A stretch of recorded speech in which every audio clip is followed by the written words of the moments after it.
Good evening, everybody, and welcome to tonight's On the Sofa. I would expect our viewing numbers may be down significantly tonight because I expect a lot of people are actually in bed now after staying up this morning and watching the football, which is what they will talk about later on here. Hope everybody's well, and just a couple of things. Membership is now open on the website. So, okay, I've just had a note come up that we're not coming out on Facebook for some reason. I will have a look at that when we get to Vic and the lads on. So yes, the membership's open, and also is the Matchday Draw subscription. So you can pay £23 now and have one number or multiples of one number in the draw for every home game called the Matchday Draw. So they're on the website. Do apologise for anybody who has got membership or Matchday Draw subscription for the inconvenience we had with payment.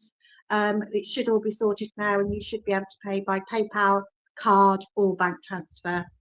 So just let us know if you are having any issues or anything like that. And you would have seen in the video, it's our new our new charity that we're sponsoring this year. And so it's the Swindon Night Shelter.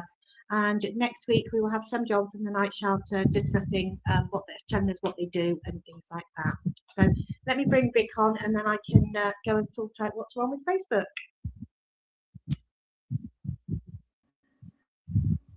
Hi, Vic. Hiya, Chris. Are you all right? Okay? How are you doing? Yeah. We're okay. We've Facebook's gone down for some reason. So should I bring the lads on now, or do you want to bring Bobby on first? Well, Bobby, get Bobby on, and we can bring them all on at the same time. That'd be good. But let's bring Bobby on because he's waiting. Yeah. Okay. Bobby's waiting, so let's get him to him. Yep. There you go. Hi, Bobby. Good evening. Hello, everyone. Yeah. Good evening. Good evening. Great to have you back on again. Thanks very much for joining us tonight. Thank you for allowing me to come on your show again. Thank you. Thanks very much. Absolute pleasure. You, and I'll see you in a bit. Okay, Chris, thanks very much indeed. Just to explain, Facebook seems to be affected tonight for some reason, which we don't know. Bobby, first and foremost, thank you very much indeed for coming on. But first and foremost, Luke, your goalkeeper, how is he? Yeah, I spoke to him today. There's a slight little problem behind the back of the ear, but it's to do with now concussion part of it. So he will have to follow them guidance. So he said, so it's a lot better than what we thought it was at first. So he's going to be out for about 21 to 28 days. And he's got to go for a few more checkups and go back. But he went home that night with what we're really pleased about. And he's on recovery now. Just to explain, basically, it was when the first goal was scored. Aaron Dryden went round him, and then there was a bit of an accidental collision, wasn't there? And I think everybody in the ground was a little concerned because Luke was down for some time, wasn't he? Yes, it was very nerve-wracking. It was very, very upsetting because, he was down for some time. But I have to make a special mention to my physio and the medics at Swindon. The way they handled the pressure and how they dealt with the situation was absolutely first class, because protocol, you've got to do it the right way. So pleased they were there and my physio was there. So but it was very nerve-wracking. It was all night, I'll be brutally honest with you. Yeah, how did it affect your players? Because it's never good to see a teammate of yours down for so long, is it? And they must have been quite concerned. So how did it affect them? Yeah, it affected them and us, to be fair, and it definitely affected my players because some of them are best friends with Luke. So what I wanted to do with my players, I brought them in and I asked them if they wanted to continue with the game when he was moved into our medical room and then waiting for an ambulance. But in the end, they allowed us to drive him there. So they decided to play the game, but you could sense there was a little bit of tension, but they ended up getting the minutes in their legs, and fair play to Ian as well. He said he didn't mind not playing, but we just decided while we was there to finish the game. Yeah, 2 30-minute periods of each half, and obviously with the heat as well, that's a factor to take into account because you've only just returned to training too, haven't you? So there's all that to take into consideration. Yeah, we trained on Tuesday and Thursday. Really proud of my boys last week because, this is a very early game, as you know, but that's the tradition of how we do it. Like I said to you last week, and I'll say it again, thank you to Swindon and Ian to come down and all the fans. So I have to say the Swindon fans were superb on the day. There was a great turnout. They got to see their heroes and their new signings, and my fans got to see our new signings. So overall, as a club, as a community, it was just a fantastic day. Yeah. If I was to say the name to you, Aaron Drinan, to you, you must have got a bit sick of him, mustn't you, on Saturday? He was a step above, I think, anybody else on the pitch, quite frankly, wasn't he? His movement and the way he plays the game is pure class. I think he's a quality player. We're lucky to see him in the flesh in front of us. And I have to say, it was an eye opener to some of my players as well. So, no, I'm really pleased he played, and I appreciate Ian's played him, and I have to say it was a privilege to watch him. And we filmed it, so now we can go back and have a little look at and things like that, and hopefully pass some of his work and what he did to our forwards. Yeah, League Two's leading goal scorer, of course, last season. Yep. But I think if you were a manager in pre-season, that's the attitude you want from one of your players, isn't it? Because his attitude was first class, wasn't it? Yeah, it's pure class. Yeah, that's it. As manager, whatever level we are, you expect your players to, play the game with respect, work hard, get what you needed out of it, because it's good fitness for him. He hit the back of the net a few times, as you know, so it's good for him. So overall, that's what I mean. It was brilliant for all parties. It's brilliant for us to learn off him. It's brilliant for my defenders to go against such class, and it's brilliant for both sets of fans to see it. What did you get out of it then? Obviously, leaving aside Luke's injury, which is obviously a blow to you and to Luke personally, what did you get out of that 60 minutes or so? Working on a lot of shape, working on how to defend behind the ball, fitness, communication, everything that we spoke about. We knew what was going to happen. We knew how class they were going to be. They should have gone up last year, which was unlucky. So we knew what we was up against, and for us, it was to get to know each other a little bit better. I wanted to test a few of the boys, what they were like under complete pressure, not having the ball, because during the week in training, I made sure we had the ball a lot, and then we treated this as a training session without the ball, and we got so much out of it. Which was fantastic for my management team and fantastic for my group of players. Yeah, the surface too, you must be very pleased with, because that football, you were able to play football on it, weren't you? Yeah, we played some cracking football at times as well, and so did they. That's what was really good about the game, we couldn't keep the ball as much as them because they were on you quick as possible, but we done some really great patterns of play and come out with some great phases of play. So I was really pleased about that. And then I was really pleased with what we had to do off the ball when they kept the ball well, and they did keep it well, and their movement. So overall, it was just a brilliant for us and everyone at the football club. What's next then? I think you got Winchester on Saturday, is that right, in the friendly? Yes, we've got Winchester on Saturday, which they made the playoffs in our league last year. And then we got Frome on the Tuesday night. So now it's back to back against two unbelievable sides that were in our league. Because I try to plan my pre-season schedule to help us be ready. So to go against a playoff team on Saturday for more fitness, and then to play the champions of our league on the Tuesday, it's another fantastic week for us for preparation and to prepare for the start of the season. Looking out my window in Devon, it's pretty darned hot. You've got to take that into consideration. We're about to enter another heat wave, aren't we? 26, 27, 28 degrees. How do you cope with that? Plenty of water, plenty of ice towels and ice baths after. You've got to prepare right, and you still got to get your work in to the best of your ability. But get them in the shade the best you can and make sure we recover them the best we can as well. But we will still be training hard tomorrow and Thursday. And then we know that will be tough in them conditions again on Saturday. But I brought the kickoff to 1 o'clock as well. So hopefully we can then recover more for the Tuesday night game. But yeah, it's very difficult, but that's down to my sports scientists and my physios to, give me the best advice what it is to recover and be ready for the next chapter of when we're together. Right, let's move on to England. Did you stay up? Yeah, I certainly did. My whole family, we were there watching it. Even my wife got up, and I let my youngest boy get up, who had to still go to school today at 8:30. That was conditions. I have to say, I was a proud Englishman yesterday because the way we played and the way we compacted ourselves and they hung on for dear life. Every challenge was thrown at us yesterday. And what I liked about the England players and even the management team, no excuses. Let's get there. Let's get the job done and let's get out of there. And we did that. And I was very proud to watch that yesterday because I thought our English players and all the staff, it was just fantastic. Well, I sort of like I can't if you ever won a World Cup match, that was it, wasn't it? I mean, if you put that in a box and said this is a World Cup match which you'll enjoy for years to come, it was that one. Yeah, we will always think of a couple, won't we? The Argentina game a few years ago. But that one for me as a memory will always be in there.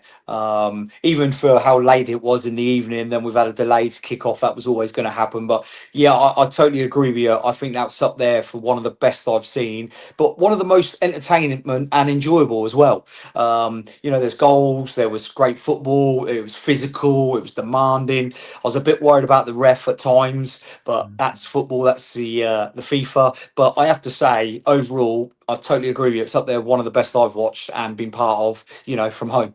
Yeah, there are many that, because I'm a lot older than you, but I remember Portugal against England in the semi-final in '66. That was a fabulous game. But, defensive performances like that in that last 30 minutes, when you've only got 10 players, as a manager, the pride would be bursting out of your chest, wouldn't it? Yeah, it would. I'm quite sad. I recorded it and then I was watching that last 25 minutes because we're going to go down to 10 men next year. So I've taken something out of it. Went to a back five, a low block, one up top, and everyone had to be literally on pinpoint, knowing their jobs, knowing their details. And if there's anything us managers can learn from that, every single one of them knew their jobs. And to be successful at any level or any football team, you've got to know your job. So really enjoyable to learn that from personally myself.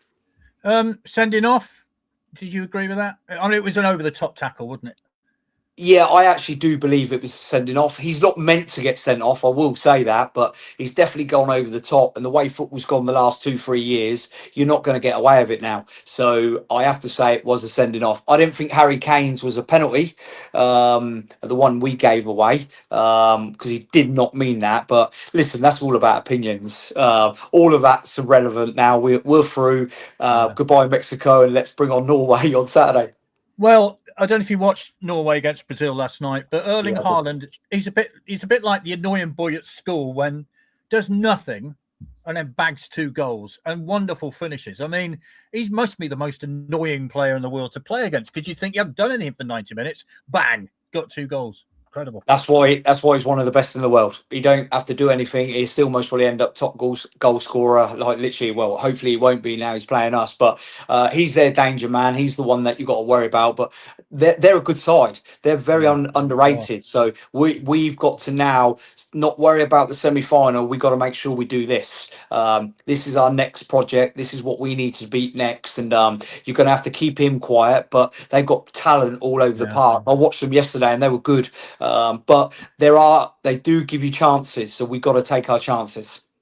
Yeah, it's amazing, isn't it? When you think back all those years ago when we had that famous speech of, Maggie Thatcher, your boys took out of a beating. They've come on leaps and bounds, haven't they, Norway?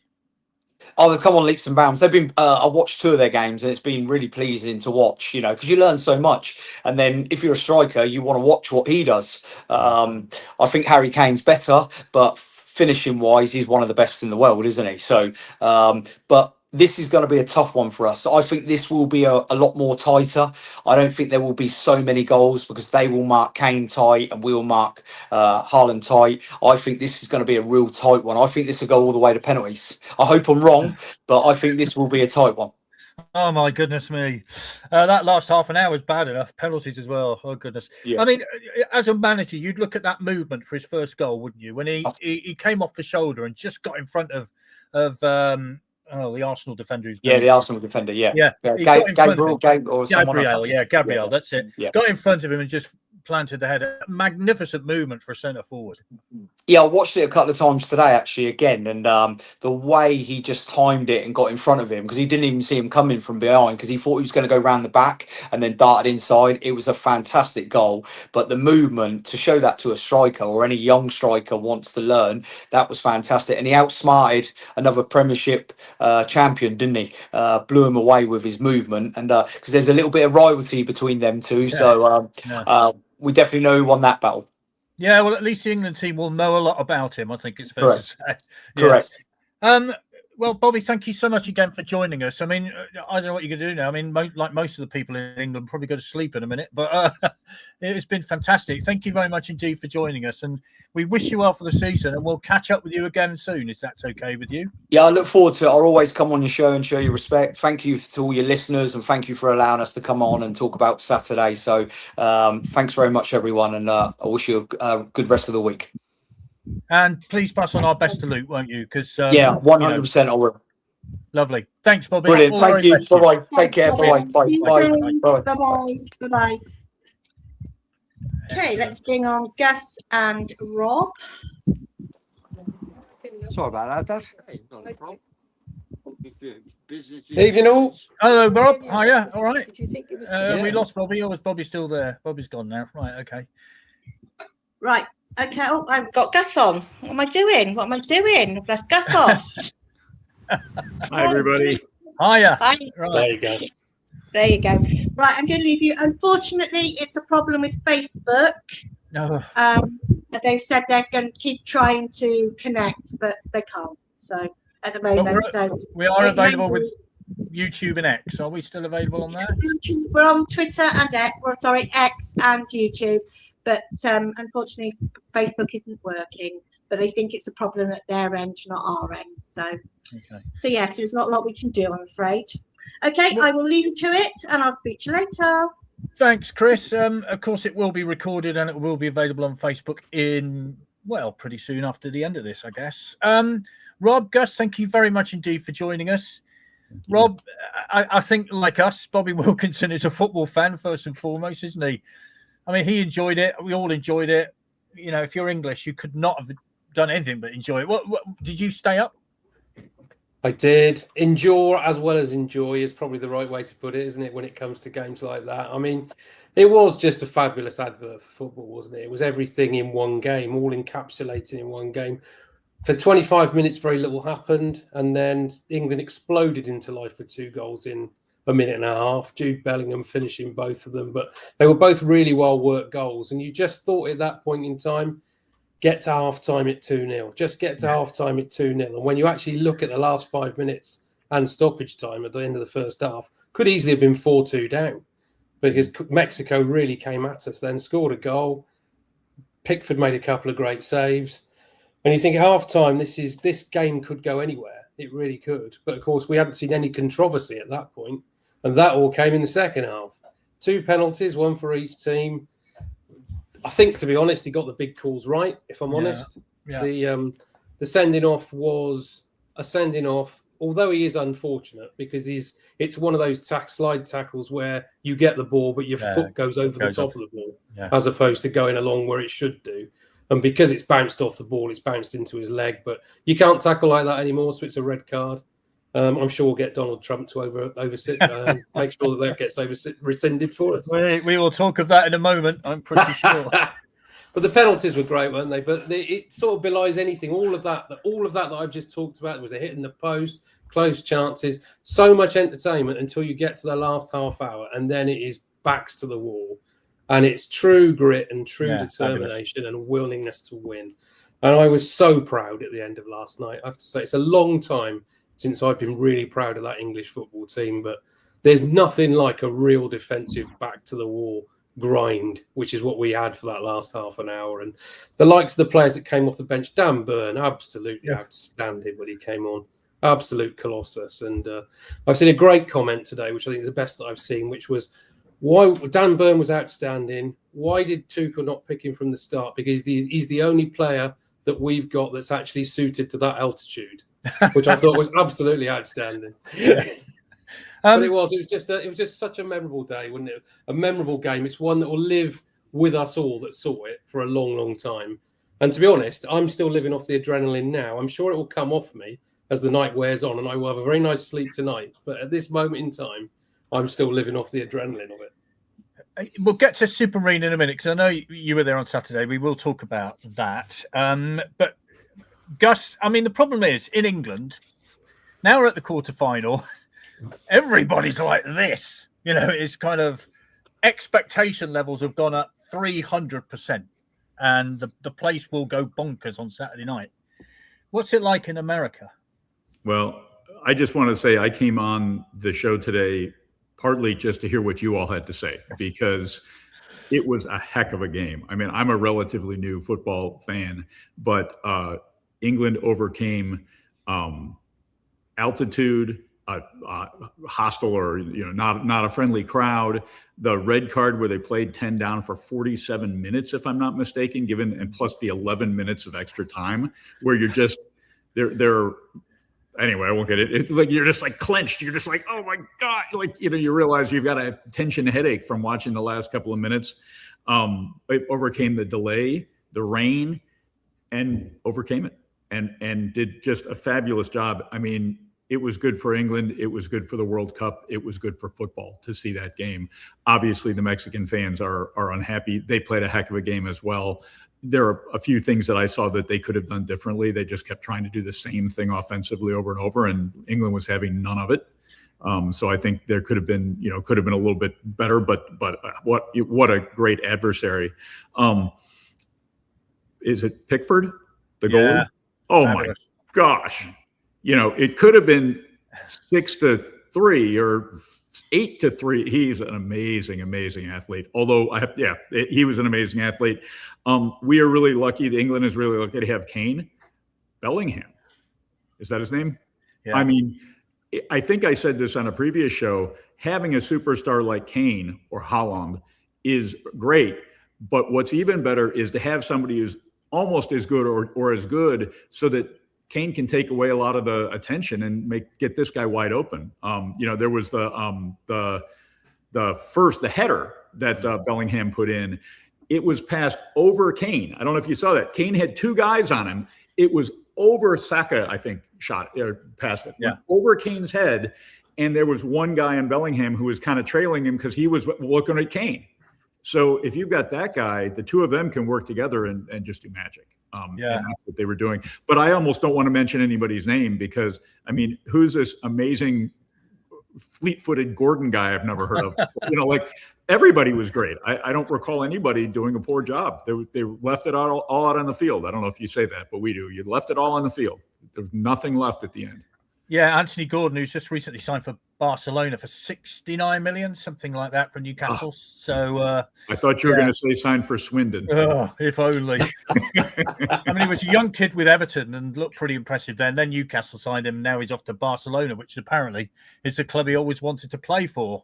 I can't believe many people wouldn't want to play for Barcelona, but there we go. Fabulous. Yeah. It was an amazing game. I mean, I have to say, I bottled it. And when they said it was delayed for an hour, I thought, I'm not going to do this. So I got up in time to watch the rerun at 7:10 in the morning. And these days, I don't know, there was an old TV series over in this country called Whatever Happened to the Likely Lads. And they spent an entire day trying not to find out how England did in an international. They missed the newspapers, they hid in churches, they did all this stuff. And eventually they'd seen a headline on a newspaper hoarding. It said England B, and they thought, oh, England beaten. But it was England beaten by the weather. The match was off in the end, so they misstated. It's incredible. But that's what I tried to do. And these days, it's not easy to do that because if you put your phone on, of course, the score will immediately flash up. So you have to not put your phone on, all that kind of stuff. So nerve-wracking. That last 30 minutes, Rob, I don't think I've ever felt tension like that. And we said 11 minutes of added time. It was more like 13, wasn't it, by the time he blew his whistle? It's incredible. Yeah, and of course, this was all after the good old hydration break, which we've done many things on already. But I think it was, when you think of like Gus says, 47 minutes with 10 men, when you include the stoppage time. And maybe there's a little bit of payback here for some of the games that haven't been quite so entertaining that we've we've just about edged through over the course of the group stages and whatnot and got the draw against Ghana, because teams have gone into that lovely low block, which is the common buzzword for most pundits these days. 10 men behind the ball is what we used to call it when we were watching football in olden days. And it was basically defend your box, wasn't it? It was defend your box. And if you get a chance to break out, you get a chance to break out, which obviously is what we did with Gordon for the penalty. But generally speaking, you make sure you offer no gaps. You give them the edge of the pitch, but you defend the edge of the pitch so they don't get crosses in. And you rely on your centre-backs and centre midfielders to do the job in and around the penalty area for you. And that really was a masterclass in that last half an hour. Gus was right how good Pickford was, but when you look back at it, it was generally the first half, because in that period with 10 men, I can't recall him making a difficult save. And that was all because of the way the defenders were playing in front of him. He came and cut some crosses. He made a few punches, but actual saves, because they had clear shots at goal, there were none in that period, because the defenders did their jobs. And as I said, we were all, whilst you were tense, of course you were tense, you're always going to be tense. Even more so when you know that if we do concede, there's no way in that altitude with 10 men for another half an hour we're going to hang on then. So it really was all or nothing, do or die, and outstanding, absolutely outstanding. Because we'd earlier on seen a masterclass from a goalkeeper, of course, for Norway against Brazil. I mean, that running backwards save where he turned it onto the post. I mean, there are very few goalkeeping saves you'll see better than that. That was just extraordinary. And if I was to mention two words, Gus, you've mentioned it already, Erling Haaland. I mean, we talked to Bobby Wilkinson about him just now. He's one of these annoying players who just, you don't notice him for 87 minutes, then bang, bang, 2-0. Unbelievable. That second goal, what a cracking goal. So I'd heard of Erling Haaland before, but I'd never seen him play. I'd never, seen on TV, seen him play. And so I watched that game and I wanted to specifically keep my eye on him. And what you said when Coach Wilkinson was on just a second ago was exactly what I saw. He just kind of stands there in front of the goal with one or two guys standing around him. They might as well be talking about what they're going to do next weekend, and hanging out and how are their wives, because he's not even really moving at all. And then, it's really a credit to his team, right? Because obviously he is an incredibly talented striker, but he basically hangs around and waits for the shot, waits for a pass, waits for that moment. And he scored two. Amazing. I mean, that header is just, I believe, is quintessential Haaland. But before that, he almost got one other one where he was sliding and the ball just was outside. He could have had three easily, and they would have been three very different goals, all amazing. He was quite impressive. And then I tried to watch Harry Kane, to see if he did the same, and he's much more active. He's running back and forth a lot more. He's still, hanging around, but he's much more active. This is obvious to all you, but it's all new to me. So I was just trying to learn as I was going along. No, you're absolutely right. I mean, the annoying thing is, Rob, I think he was born in England, wasn't he? So he could have played for England. Well, his dad played for many years in England, didn't he? So he was always going to be. He was born in England, but no, it's a real loss. But it would be very interesting if you now think about it. Had he been English, how you would accommodate him and Kane in the same team? Yeah. Because you really would want to, with the goal prowess that they both can offer your side. But I'm not sure they could play together unless Harry Kane suddenly became one of those drop deep strikers, which he does from time to time. But Haaland is one of a kind, absolutely one of a kind. We used to call them goal hangers, didn't we? When we we did, yeah. That's what the offside rule was invented for stopping absolutely people like that. Stop goal hanging. Right? He's a little bit better than that, needless to say, a little bit better than the schoolyard footballer. Yeah. We call it cherry picking in the US. Same thing. Hanging right there. Yep. Yeah. But you've still got to be able to do it. And you've talked with Bobby Wilkinson about the movement across Gabriel for that first goal was just outstanding, because Gabriel clearly had assumed he wasn't coming near post. Yep. And he's just appeared out of absolutely nowhere. And there is no doubt whatsoever he presents a completely different challenge to what the Mexicans provided for us last night. And they'll be, even though it's such a momentous day today, They've got to get straight back on the training pitch and straight back onto the all the boards to watch the way that he plays to try and put a team together that can take on Norway on Saturday. I just Are we allowed to jump ahead and ask how we're gonna defend against Erling Haaland, or are we just going to score 6 and they're going to score 5? Could be anything. Well, Could be anything, Gus. I know what I'd do. I'd be having Dan Burns starting on Saturday. Yeah. Because he's the only one physically that. Is he a big guy? Yes, he is. Yeah. Well, He's actually bigger than Haaland. I've just seen that Reece James could be in contention. So obviously he's fit again after his injury. The irony of the worst injury last night was to Jordan Henderson, who was joining the England team afterwards to go and sing Wonderwall with the fans, fell over the fence and broke his wrist. And he didn't even play. So he got taken to the hospital, broken wrist, etc., etc. But he wants to stay with the squad, so we wish him well. So 10 o'clock on Saturday night, Gus, this country will go berserk. It's as simple as that. The pubs will be full. Ottery St Mary's Club will be full. I can tell you that now. It's going to be a great evening. So we're looking forward to it. Wow, here we go. England again. It just ramps it up every single round, doesn't it? And in years gone by, it's always just been around the corner, that little bit of, what I mean. Would you rather play Norway or Brazil? Well, Brazil, on their evidence last night, I didn't think they were very good. Yeah, I didn't think they were that great, to be fair. And then it's one of those things, Gus. I think if you'd have said at the start of the tournament, you'd rather play Norway. Yeah. Having seen the tournament progress, you'd rather play Brazil. Absolutely. Neymar's finished, of course. He's now retired from international football and got that penalty at the end, but hey, didn't really count. Now then, Gus, sorry about this. John has messaged in. I couldn't stand Trump, but I never realised that he was so knowledgeable about football. FIFA's rule number 27 probably says that if they lose to Belgium, the result can be overturned. Now, what sort of coverage has it had in America, this seemingly ridiculous decision where, I mean, I've watched that tackle so many times. He raked his feet down the back of the player's calf and then stood on his ankle, which could have been an ankle breaker.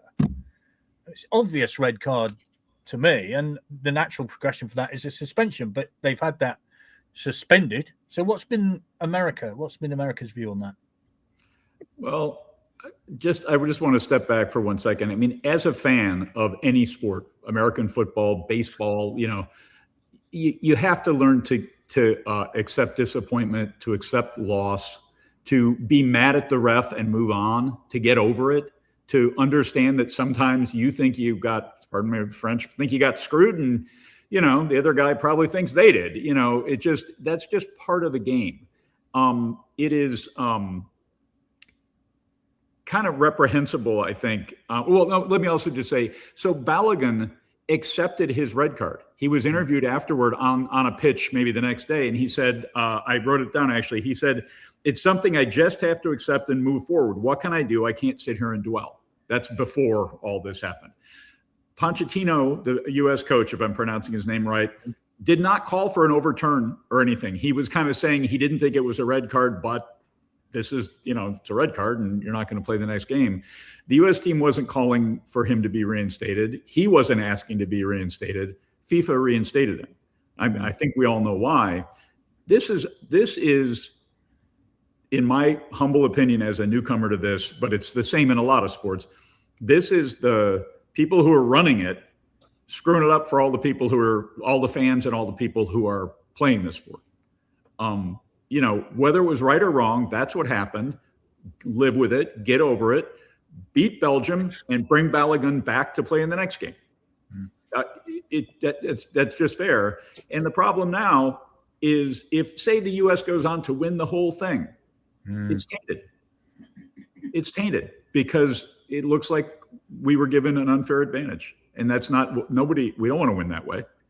We want to win, but there are more important things than winning. Yeah, following Balogun, he's got 3 goals, I think, for the States, hasn't he, so far in the competition? I don't know, Rob, about you, but it was a horrible tackle. Let's face it. Let's not shy away from that. It could be a career ender, that one, couldn't it? What was your view on it? I mean, what is the president of United? I mean, UEFA have condemned this. UEFA, who don't normally say anything like this, but they've condemned what FIFA have done. Why is the president of the United States getting involved in this? Well, you're probably only going to get the answer to that from him, because he obviously wants his own publicity as usual. Like, it's pretty much the way he runs the world, isn't it? But I mean, let's be quite frank. There, it's very simple, isn't it? Football's a very simple game. You follow the rules, and if you don't follow the rules, you get yourself a suspension. And there are processes in place that to overturn red cards if they have been given in in just fashion. So in that situation, had that not been a red card tackle, then nobody would bat an eyelid if it gets overturned and the suspension is removed.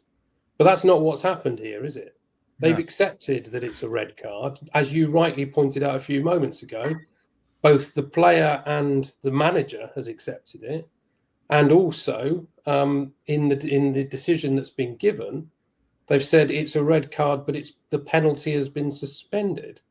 I cannot, for the life of me, ever say that I've heard of such a situation occur ever. How can you, if the rules of the competition say that if you get a red card, you're suspended for the next game, that's the rules of the competition. You can't change the rules of the competition when you're halfway through it.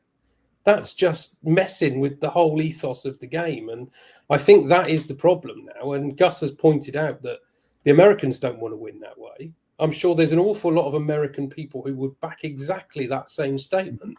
It's Donald Trump who wants to win, whichever way Donald Trump can win.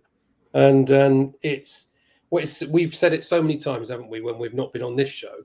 Politics getting involved in sport is one of the worst possible things that can happen. And that's just what's happened here. And I know they're probably not going to do it tonight, but the best course of action and the best thing that could happen would be for Pochettino not to play him tonight. That would be the best thing that could happen. I mean, it's going to be interesting what reaction he gets. I'm sure he'll get a very good reaction from the American crowd. But I just think, Belgium will have a lot more fans tonight than they had before. Let's put it like that. We've got Portugal against Spain as well at 8 o'clock. That's a tasty old affair too. A bit of a local derby, so that'll be a cracker. I mean, I don't know, Gus. I mean, it seems the World Cup up till now, I think, is generally by many people been a good World Cup. They've had some great games and it's been entertaining. The fans have had a fabulous time. Why is this suddenly thrown over the top of it? I feel, at least from U.S. media and things, like maybe there's even the slightest twinge of goodwill toward the U.S., not our politics, but, because Americans are really excited to have so many people here. And it's we're building on your excitement. All the visitors are making it awesome.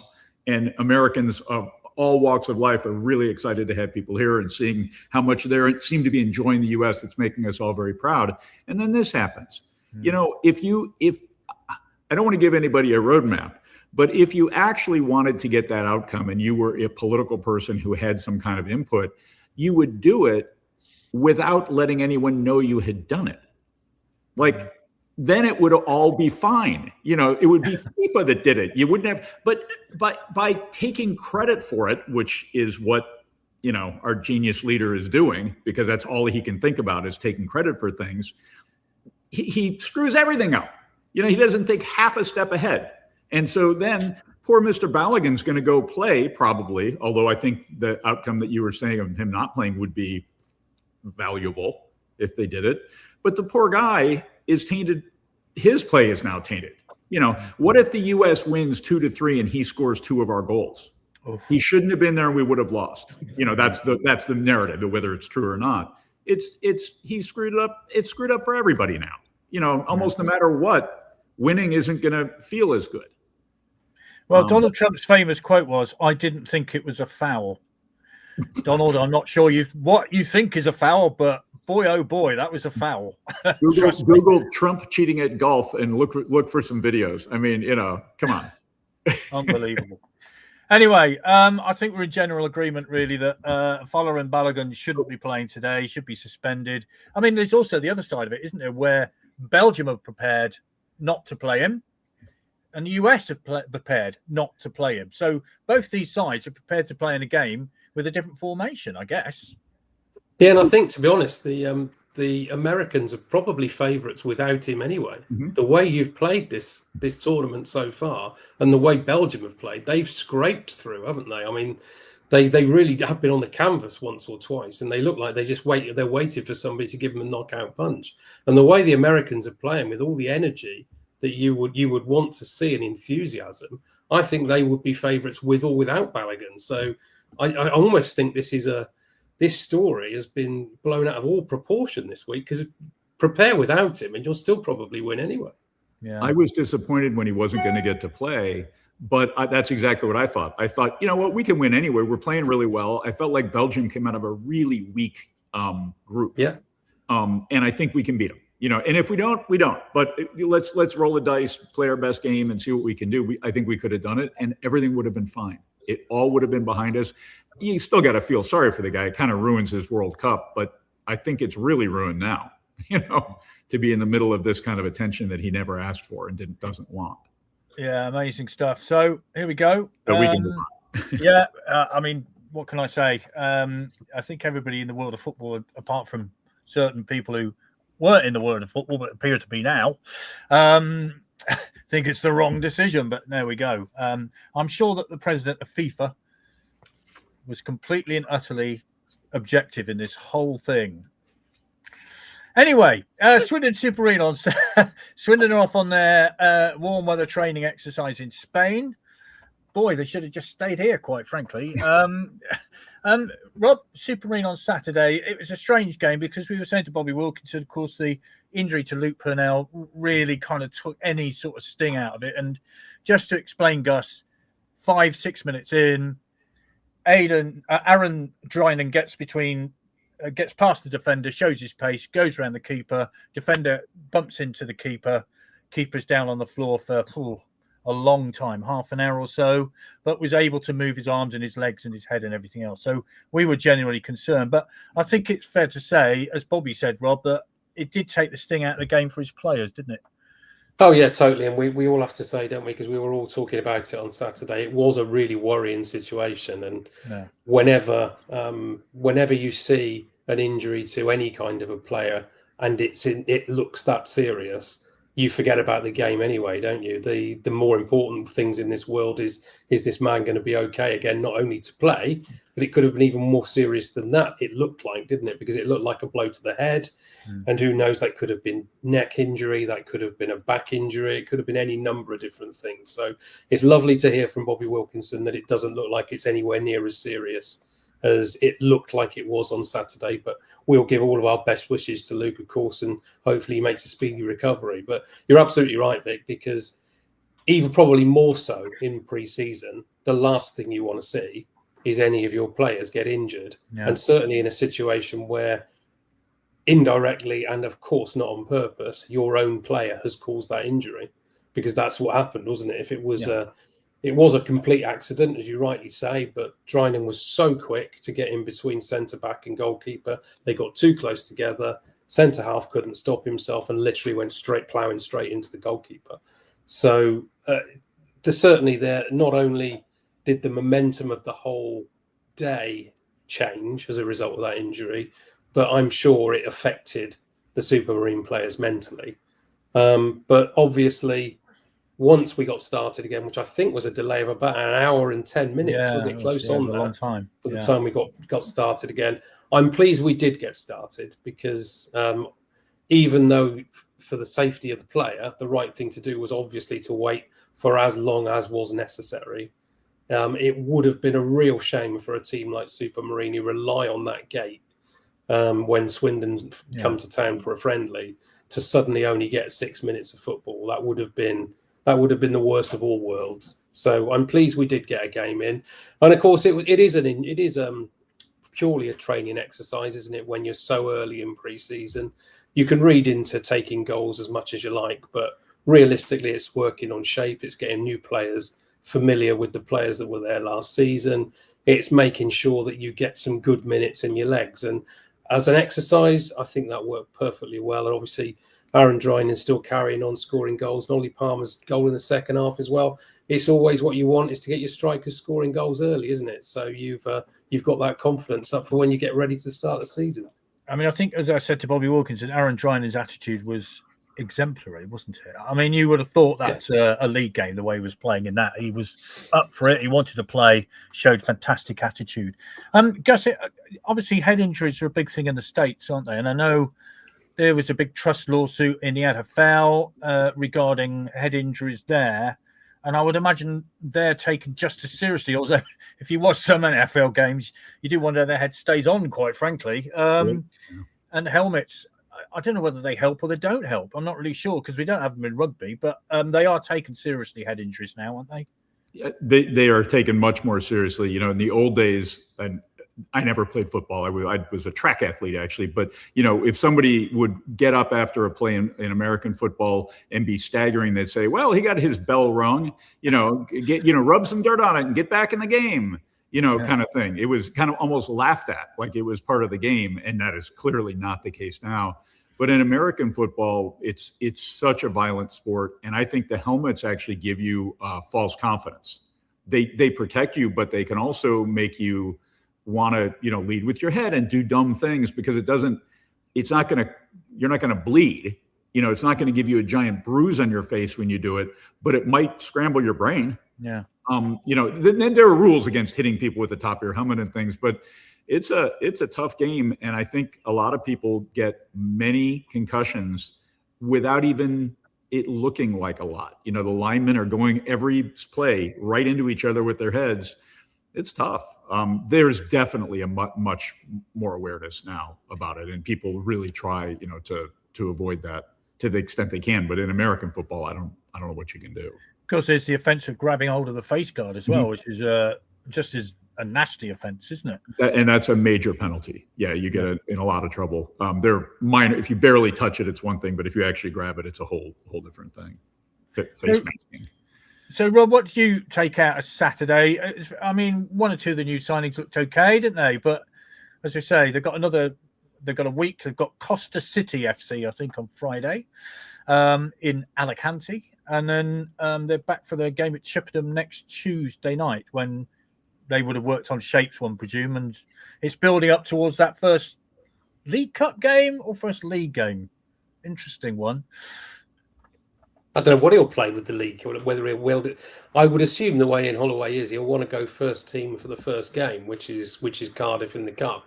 Because obviously we don't play a league game then for another week. So I would assume he'll do that. Whether we see Cup goalkeepers like Ward playing instead of Ripley, we'll wait and see. But obviously we're a month away. Yeah, that's a lot further down the line. When you're talking about the first game in pre-season, all you're really looking at is to avoid injuries. Obviously, you never want injuries in pre-season, but more importantly is just get them back into competitive action again. And obviously, if you can start to then integrate the players who've come in over the summer with those who are established players, you also get the benefit, I guess, as being a fan of seeing the family of trialists, which always tend to find their way into these pre-season fixtures. And good old Mr. and Mrs. Trialist delivered us Trialist A, Trialist B, Trialist C, and Trialist D this week. And they've got a huge family because it's not just us, is it? It's every club in the country. Yeah. So they must have a massive family and a big house. A very big house, yeah, absolutely. So I don't know how pleased they would have been when they came home and gave Mummy and Daddy their report. But I shouldn't. From what we saw, there was a very, very tall, strong, well-built centre half, wasn't there, in the first half? He looked like he had a bit of promise, but we do seem to have filled a few gaps defensively. So I think we may only be looking for maybe one or two players in there. So whether he is the one, I think the one that impressed the most was a 22 in the centre of midfield, more of an attacking midfielder by the name of Boric. I understand used to be on the books at Southampton.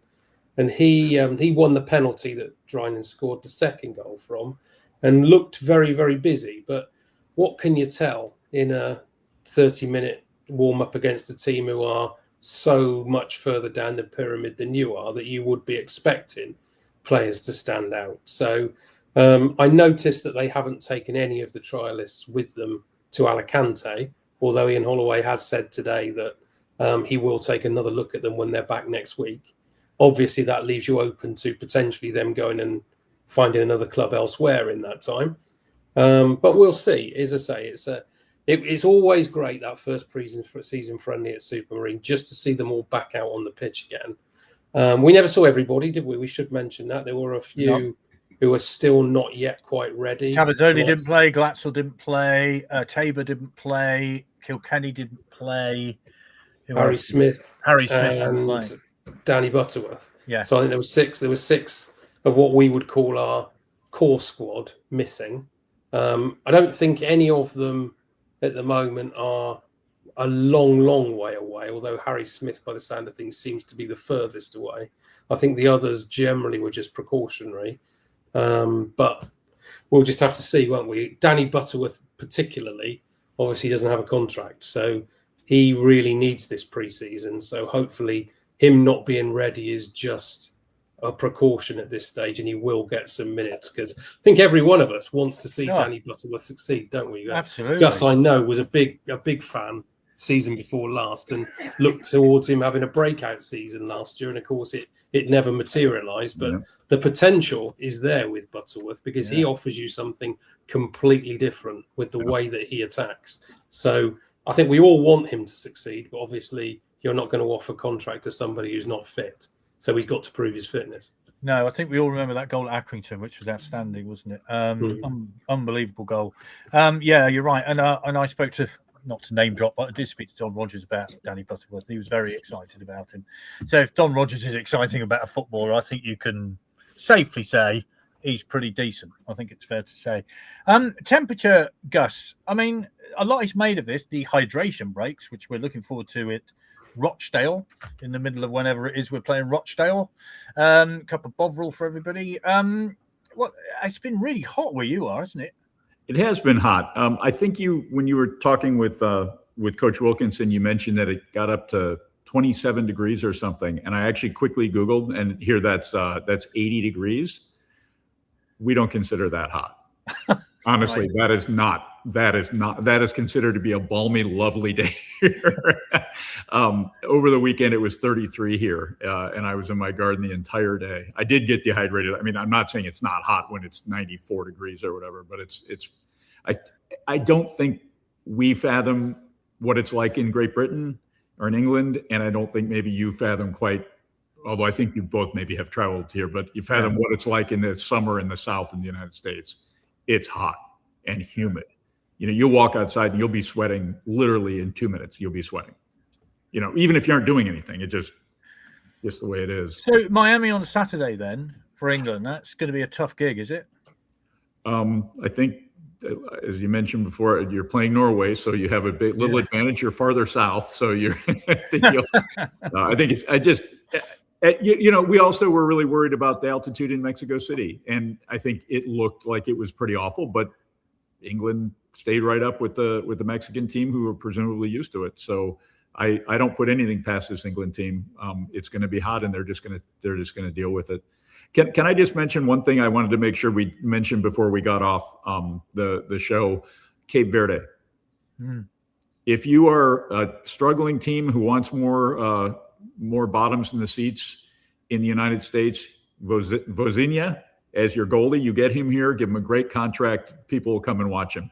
They were definitely a big favorite here. You know, you love an underdog, and those guys really did a good job. I was rooting for him against Argentina. Yeah, I think that's been the feature of this World Cup, hasn't it? The underdogs have all performed. Nobody's got, you know, in the old days, you used to see sort of Yugoslavia whip somebody 10-0 and things like that in a World Cup. It doesn't happen anymore. You know, even Curacao have come up and made decent performances. You know, all these smaller nations have actually come to the party, which has been great. John wants to know, are you visiting again this season? Will you be popping over or... We don't have plans, but I would love it. One of the things that I wanted to mention is if the two of you or Chris are planning on just buying a plane ticket and coming for the championship game where England wins the World Cup, you can use us as a base. Come stay here. We'd love to have you. Wow. I think it's the game in New York City. Yeah, it's It is in New York, yeah. It's not close, but it's close enough. You know, it's not so bad. Yeah. So, Well, yeah, come it's very stay kind. here. Thanks for the offer, Gus. Yeah, thank you for the offer, but I'll have to wait Anytime. for my pension to come in before even. You could sell some of those shirts behind you, maybe. Yeah, like I say, absolutely. Yeah, I've got some Wizened Cricketers almanacs that could go. To be honest, I've got loads of them. So The trouble with Yeah. selling shirts, Gus, is you've got to have somebody prepared to buy them. That's the only problem. yeah. Well, Yeah. that's a very kind offer. We will maybe have a supporters club trip to your house, Please, we would love which it. is as you had a party last week, which proves your house is quite obviously enormous. We had a how many- community party here. Yes. Yeah. How Yeah. many people? About 50. 50. But they were outside too. It wasn't only inside. We right. have a porch and people were playing outside, and yeah. Yeah, lucky to get 4 in my house. Quite frankly. Well, it's great. Thank you very, very much indeed. It's been a really entertaining, and I'm very thankful to Bobby Wilkinson for coming on. What are you looking forward to then, Gus, in the next week or two? Obviously, the final is a week on Sunday at New Jersey. What is your highlight? Obviously, the States tonight, with or without Fuller and Balogun. What is your... Yeah, I mean, the two teams that I'm following are the U.S. and England. I'm hoping for the best in both of those, cases. And also something I've noticed, a lot of the people on podcasts and Fox News and all that kind of stuff are normally you would call the sport soccer here. Nobody, if you said football, you absolutely would think of the other kind of football. But a lot of people are starting to call it football soccer or soccer football, and I think they're trying to start to transition people in the U.S. to understand football isn't just football, it's also soccer, and you can watch both, and to kind of integrate us into the international game a little bit more. It's something I noticed I'd never heard before.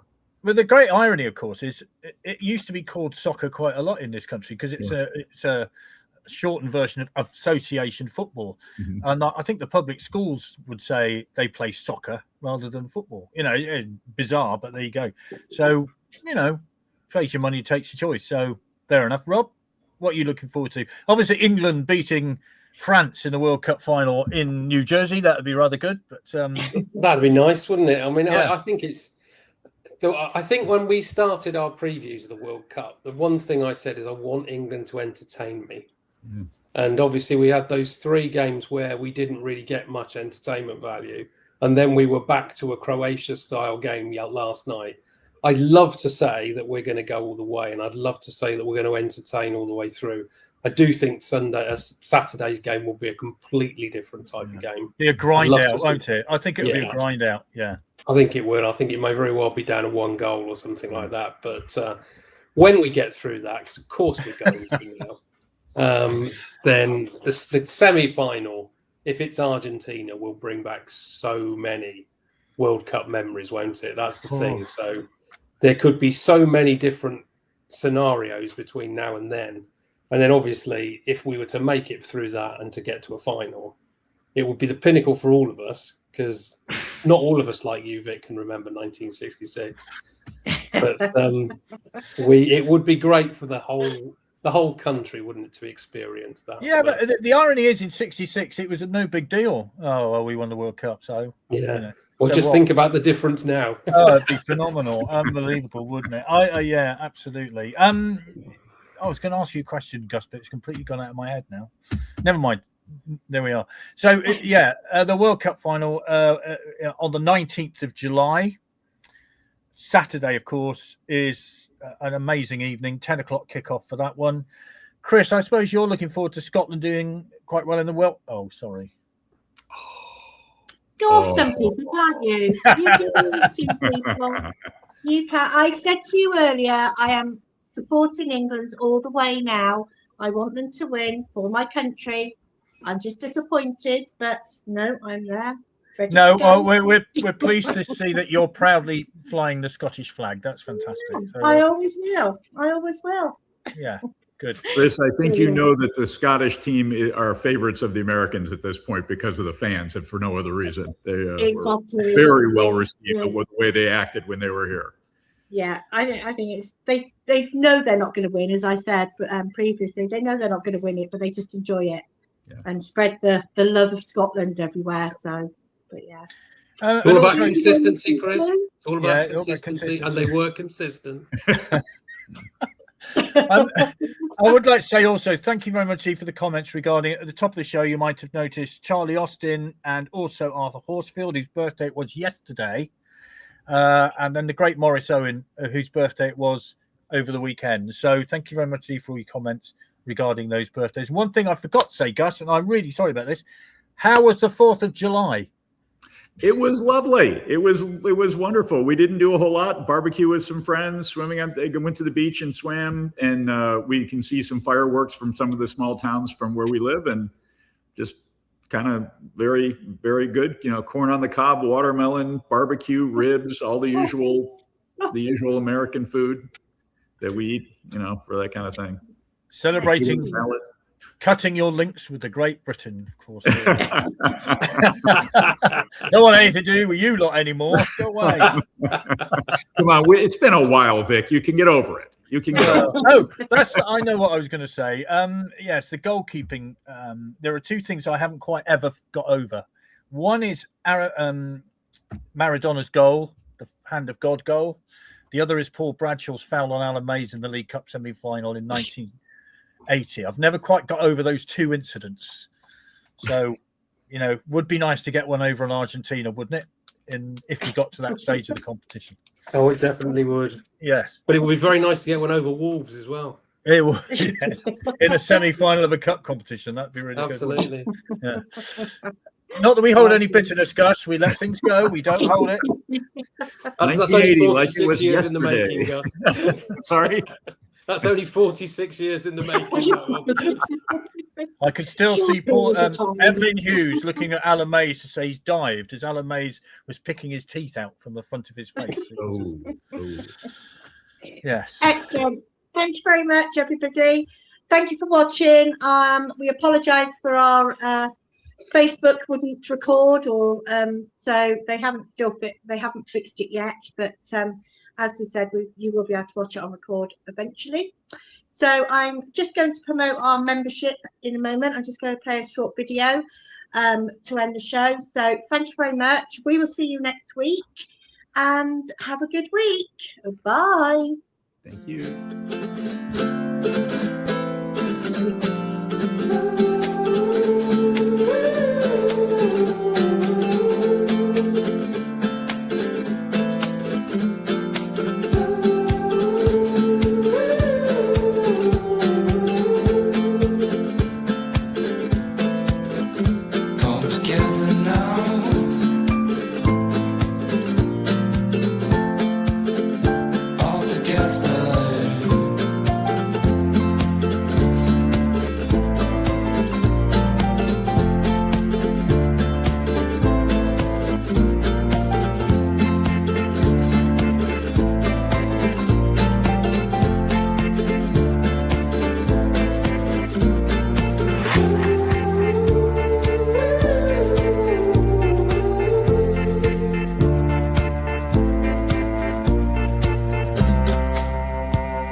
Oh, a very good video indeed. That was done by Tim Keane. So well done, Yes, Tim. Well put together.